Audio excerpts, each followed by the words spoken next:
एक reality front आप सभी से शेयर करूंगा। ये जो आपका नवंबर का महीना है, इसमें बी स्मार्ट और अपनी स्ट्रेटेजी को थोड़ा सा चेंज करिए। नवंबर के महीने थोड़ा सा टफ हो जाता है, क्योंकि एक्चुअली में जो आपकी रिदम पहले से बनी होती है, अब आपको मोल्ड भी करनी है। आप हमेशा उसी रिदम में नहीं पढ़ पाएंगे। अब आपका एग्जाम फ्रंट आ रहा है, तो अब आपके एग्जाम को कैसे आपके अपनी प्रिपरेशन में इनकॉर्पोरेट करना है, कैसे टेस्ट को आपकी प्रिपरेशन में इनकॉर्पोरेट करना है। और अभी लेक्चर्स चल ही रहे हैं, तो लेक्चर्स का भी पढ़ना है, रिवीजन भी करना है, क्वेश्चंस भी करने हैं। बिल्कुल प्रैक्टिकल होके 1 मिनट के लिए सोचना कि आपके लिए जो 24 घंटे हैं वो फिक्स है, वो अब और कहीं ना बढ़ सकते हैं ना फिर घट सकते हैं। जो लेक्चर्स के हमारे ड्यूरेशन है वो अप्रोक्सीमेटली फिक्स है। आपके स्कूल अगर आप जा रहे हैं वो अप्रोक्सीमेटली आपका फिक्स है। कहां पर आप टाइम निकाल सकते हैं वो है जहां पर आप मिसयूज कर रहे हैं। पहली बात, मैं मना नहीं कर रहा हूं कि आपको खेलना नहीं चाहिए या फिर आपको अपने दोस्तों से बात नहीं करनी चाहिए, उस फ्रंट पे मत सोचना।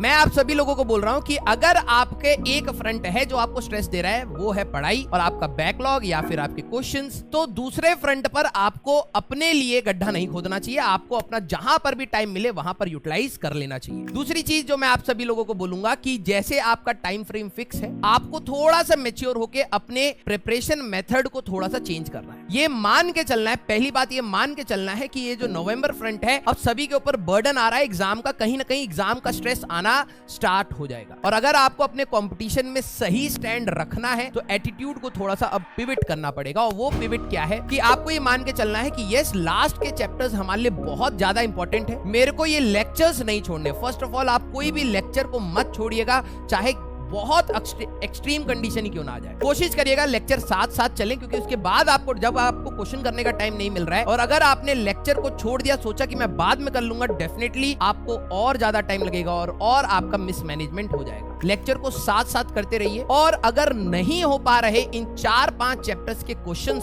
तो बिलीव मी, आपका जैसे ही चैप्टर खत्म होंगे, सारा सिलेबस खत्म होगा, उसके बाद आपको थ्योरी पर जाने की जरूरत नहीं पड़ेगी। अब होता क्या है कि कुछ बच्चे, मैंने जो अपने एक्सपीरियंस से देखे हैं, लास्ट पॉइंट पर वो क्लासेस अटेंड करना बंद कर देते हैं, उनको खुद की स्ट्रेटेजीज बनाने स्टार्ट हो जाते हैं। And that is the first point of failure.